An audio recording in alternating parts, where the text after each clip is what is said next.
Hey everyone, welcome to Filmtastic and welcome to my Zombies for Vampires deep dive. Now here's everything we know about the vampires so far. We don't know a lot, but I'll probably make like a new video when we learn some more.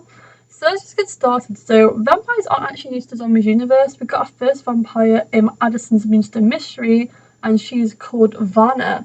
She has some dark hair and a red streak. She is described as sweet, but she is shaded in darkness and can be a bit fierce when she doesn't feel safe.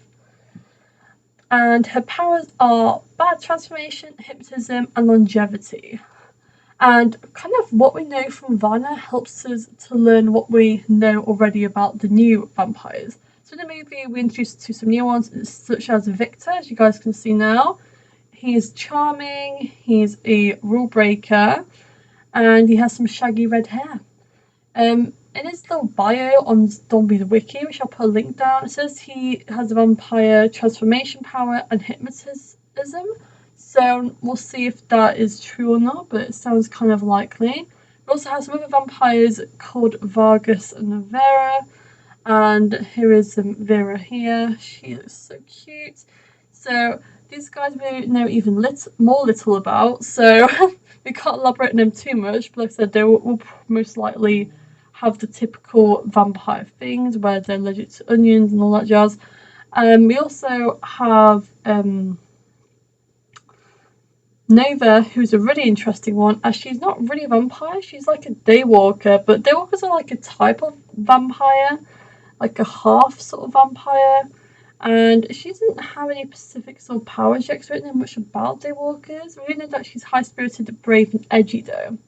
So what do we know about vampires so far? They can live long, they have bat powers, we've seen one before.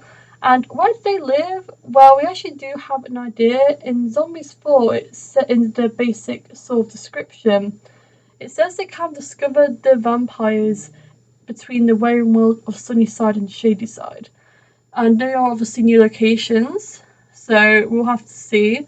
Obviously, it's clear the vampires, like the werewolves, are kind of living and hiding out in the woods, by the sounds of it. So it will be interesting to see how they interact with the werewolves and the zombies, for example. And that's all we know so far. Unfortunately, not a lot. But when we learn more about them, I will do like a second video where it's going to be like Zombies Vampire Deep Dive 2 or whatever, and we'll just dive into more about what we know. But that's literally all we have so far, thanks to the Zombies wiki page, which I will link down below.